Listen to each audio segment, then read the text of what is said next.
अस्सलामुअलैकुम स्टूडेंट्स, क्या हाल है? अब सब खैरियत से हैं। आज हम मैथमेटिक्स क्लास 9 चैप्टर नंबर 1 की एक्सरसाइज आज हम 1.2 स्टार्ट करने वाले हैं। एक्सरसाइज 1.2 का क्वेश्चन नंबर 1 है, from the following matrices identify unit matrices, row matrices, column and null matrices. यानी स्टूडेंट्स हमें ये मैट्रिक्स दिए गए हैं मैट्रिसेस, अब हमें इनमें से आइडेंटिफाई करना है कि इसमें रो मैट्रिक्स कौन सा है, यूनिट मैट्रिक्स कौन सा है, कॉलम मैट्रिक्स कौन सा है, नल और जीरो मैट्रिक्स कौन सा है। सबसे पहले हम मैट्रिक्स ए को देखें तो इसकी ऑल एंट्री जो है वो जीरो है। जिसकी जीरो एंट्रीज होती हैं, ऑल जीरो एंट्रीज होती हैं, वो नल और जीरो मैट्रिक्स होगा। तो ए जो है वो हमारा नल मैट्रिक्स।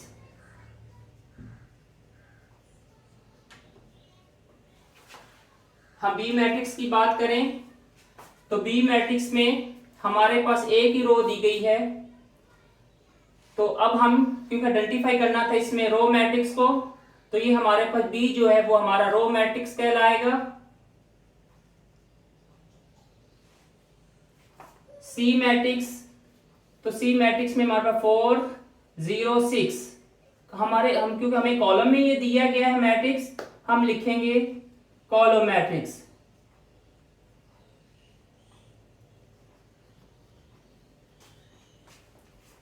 डी मैट्रिक्स, इसकी डायगोनल एंट्रीज 1 है, नॉन डायगोनल एंट्रीज 0 है। हमने डेफिनेशन में पढ़ा था वो मैट्रिक्स जिसमें डायगोनल एंट्रीज 1 हो और नॉन डायगोनल एंट्रीज 0 हो, तो वो हमारा आइडेंटिटी मैट्रिक्स या उसको यूनिट मैट्रिक्स का नाम देंगे। ये हमारा यूनिट मैट्रिक्स। स्टूडेंट्स हमारा ई मैट्रिक्स है, इसमें एंट्रीज जो हैं वो 0 हैं। जब 0 एंट्रीज होती हैं तो वो हमारा नल मैट्रिक्स हुआ। हम लिखेंगे 0 इज अ नल मैट्रिक्स, तो ये हमारा नल मैट्रिक्स हुआ। अब हम एफ की बात करें तो स्टूडेंट इसमें हमारे पास सिर्फ एक कॉलम है, तो हम लिखेंगे F is a column matrix.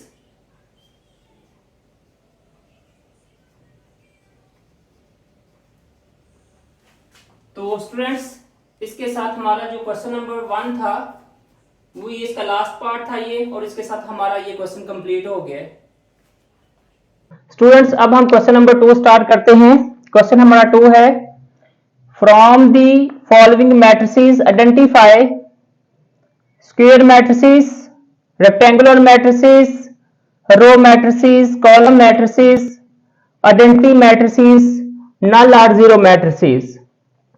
हमें जो हम गिवन मैट्रिसेस हैं, अब हम इसमें आइडेंटिफाई करेंगे कि कौन कौन से जो मैट्रिक्स हैं वो किस टाइप्स के हैं। अब हम उसको जो है आइडेंटिफाई करना है।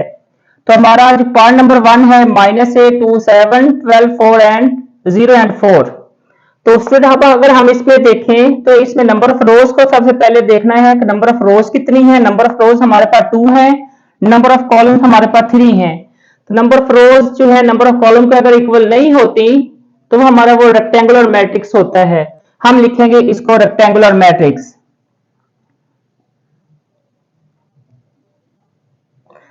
अब हम पार्ट 2 की तरफ जाएंगे। पार्ट 2 है 3 0 एंड 1। क्योंकि हमें ये कॉलम में दिया गया है इसलिए हम इसको कॉलम मैट्रिक्स का नाम देंगे।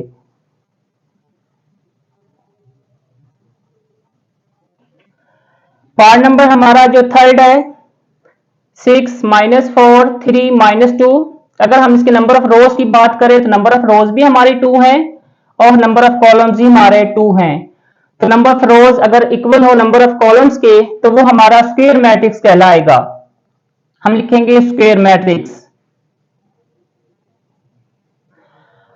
पार्ट नंबर हमारा 4 है कि इसकी हमें ये मैट्रिक्स स्क्वायर मैट्रिक्स में दिया गया, लेकिन 1 0 0 1, लेकिन इसकी डायगोनल एंट्रीज हमें 1 दी गई और नॉन डायगोनल एंट्रीज 0 दी गई हैं।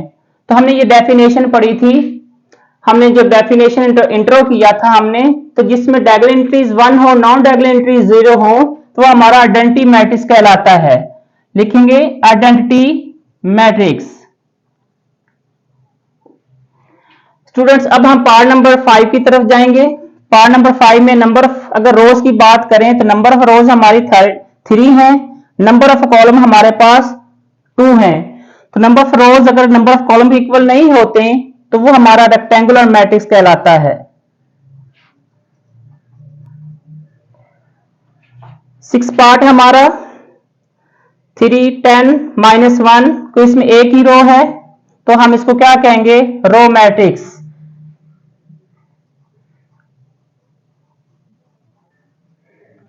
7 पार्ट, क्योंकि ये आइडेंटिटी मैट्रिक्स स्क्वायर मैट्रिक्स है, क्या ये स्क्वायर मैट्रिक्स है, नहीं है। इसमें हमारे एंट्रीज दी गई हैं 1, 0 एंड 0, तो फिर ये हमारा कॉलम मैट्रिक्स ही होगा, लिखेंगे कॉलम मैट्रिक्स। पार्ट हमारा 8 है, 1, 2, 3, -1, 2, 0, 0, 0 एंड 1। तो स्टूडेंट सबसे पहले हम इनको रोज में देखें, इसकी रोज कितनी है, फिर हम इसको कॉलम्स में देखेंगे। तो नंबर ऑफ रोज भी हमारे पास 3 है, नंबर ऑफ कॉलम भी हमारे पास 3 है, तो फिर ये कौन सी टाइप हुई मैट्रिक्स की, तो ये हमारी स्क्वायर मैट्रिक्स कहलाएगा। ये हमारा स्क्वायर मैट्रिक्स। हमारा 9 पार्ट है, हमारे जो इस मैट्रिक्स ऑल एंट्री जो है वो 0 हैं। जब ऑल एंट्री 0 होती है तो वो हमारा नल और 0 मैट्रिक्स कहलाएगा, हम लिखेंगे नल मैट्रिक्स। तो स्टूडेंट्स ये इस क्वेश्चन का ये हमारा लास्ट पार्ट था। स्टूडेंट्स अब हम क्वेश्चन नंबर 3 स्टार्ट करते हैं। क्वेश्चन नंबर 3 है, from the following matrices identify scalar, diagonal and unit matrices. जो हमें गिवन मैट्रिसेस हैं, अब हम इसमें आइडेंटिफाई करेंगे कौन कौन से स्केलर मैट्रिसेस हैं, कौन कौन से डायगोनल हैं और कौन सा जो है इसमें यूनिट मैट्रिक्स है। तो हम मैट्रिक्स जो ए को देखें तो ए मैट्रिक्स हमारे पास डायगोनल एंट्री सेम है और नॉन डायगोनल एंट्री जो हमारी 0 है। तो हमने डेफिनेशन में पढ़ा था कि जिस मैट्रिक्स की डायगोनल एंट्री सेम हो और नॉन डायगोनल एंट्री 0 हो तो वो हमारा स्केलर मैट्रिक्स कहलाएगा। तो ये ए जो है वो हमारा स्केलर मैट्रिक्स हुआ। अब हमने ये डेफिनेशन की थी जो डायगोनल मैट्रिक्स की कि जिसके डायगोनल एंट्रीज में कोई एट लीस्ट 1 जो है नॉन जीरो डिजिट हो। तो नॉन जीरो हमारे पास जो है 2 एंड -1 है, तो हम ये लिखेंगे कि B is a diagonal matrix.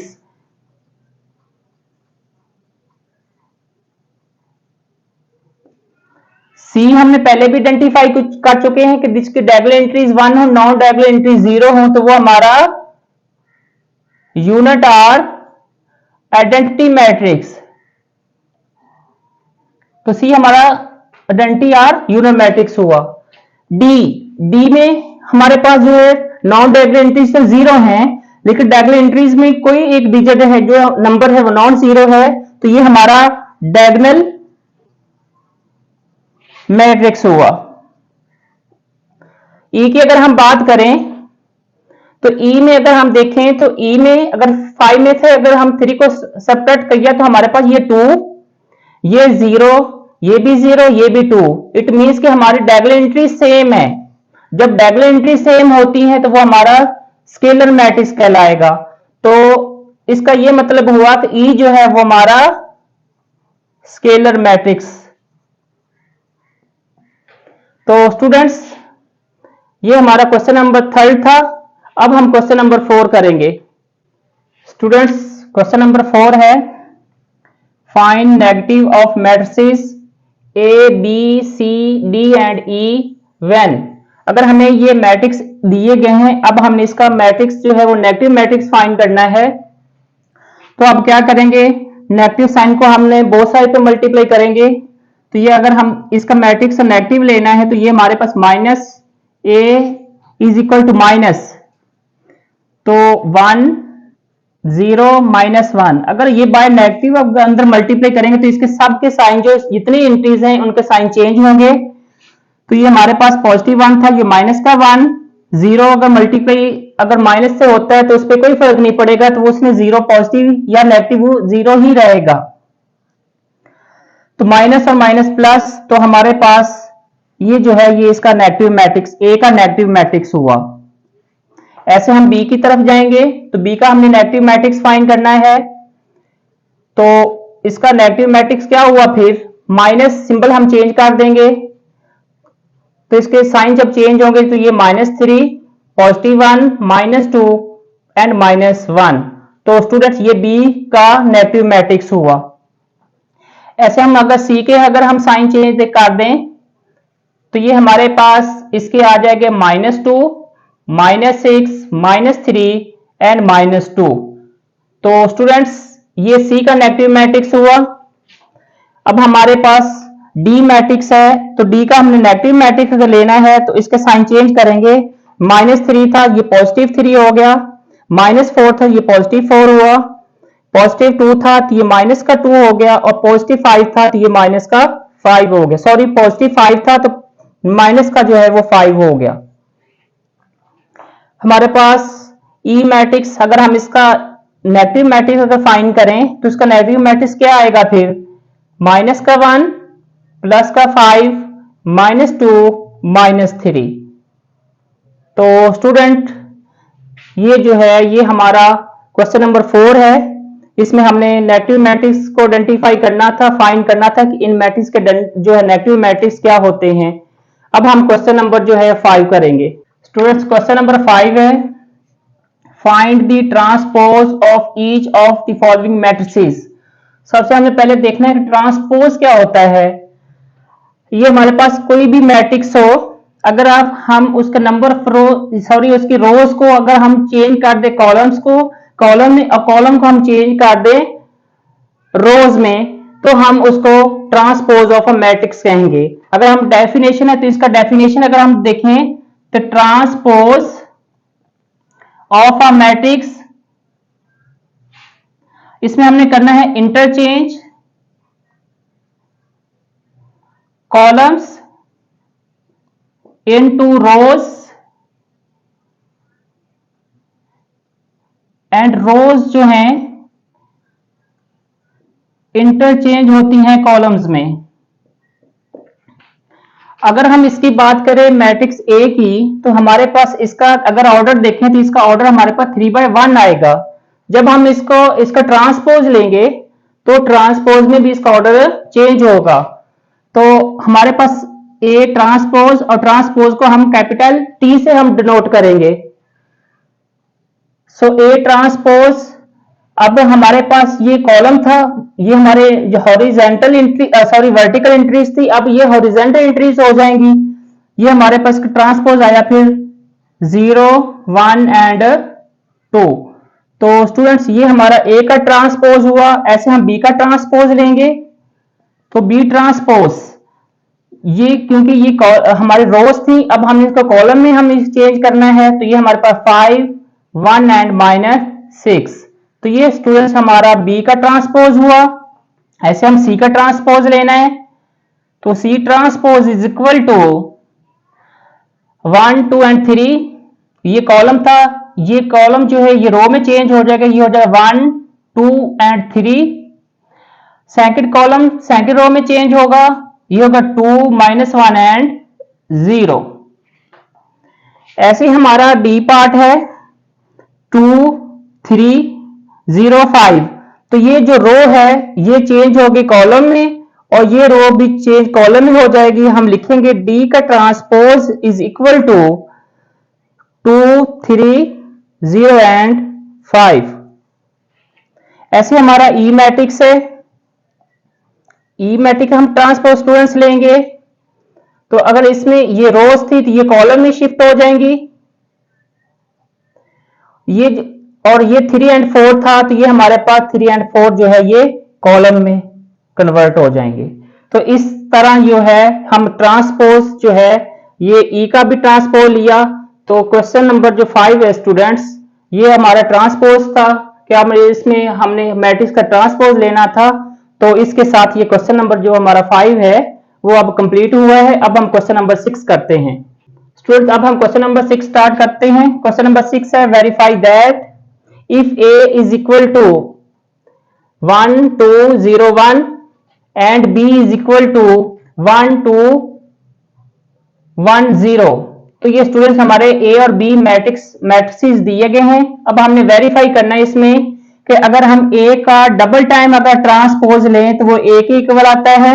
ऐसे हमने इस साइड पे भी हमने बी का पार्ट हमारा जो 2 है वो बी का डबल टाइम अगर ट्रांसपोज लें तो वो बी के ही इक्वल आएगा।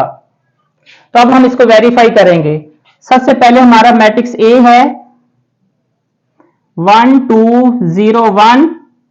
अब हम इसका ट्रांसपोज लेंगे। ट्रांसपोज में क्या होगा, जो रोज होंगी वो कॉलम में चेंज हो जाएंगी।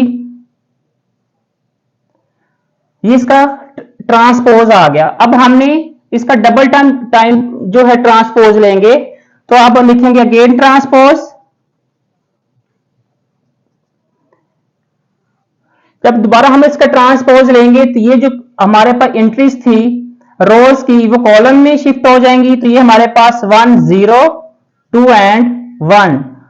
तो स्टूडेंट ये देखें हमारा ए जो मैट्रिक्स था वो किसके इक्वल था, 1 2 के और 0 एंड 1 के। तो ये हमारा ए के इक्वल आ गया। तो हमारा है प्रूव कि ए का ट्रांसपोज इज इक्वल टू ए। तो ये हमारा प्रूव जो है हो गया। अब हमने पार्ट जो बी है जो पार्ट 2 है वो भी हमने ऐसे ही प्रूव करना है इसका। तो बी मैट्रिक्स हमारे पास है 1 1 2 0। हम इसका ट्रांसपोज लेंगे फर्स्ट टाइम।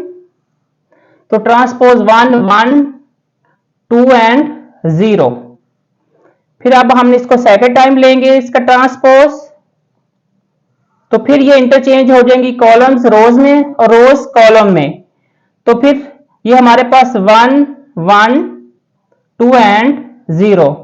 तो ये देखें ये जो हमारे पास ट्रांसपोज आया है क्या वो बी के इक्वल नहीं है। सो हमारे पास बी ट्रांसपोज का transpose is equal to B. तो हेंस प्रूव्ड लेफ्ट साइड जो है वो राइट साइड के इक्वल है। ये भी हमारी जो है ये प्रूव्ड हो गई है कि लेफ्ट जो साइड है वो राइट साइड के इक्वल है। स्टूडेंट इसके साथ हमारी एक्सरसाइज 1.2 कंप्लीट हो गई है। तो उम्मीद है कि आपको ये मेरी वीडियो पसंद आई होगी। मेरे चैनल को सब्सक्राइब करें, बेल आइकन को प्रेस करें ताकि नई आने वाली वीडियोस आप तक पहुंचती रहें।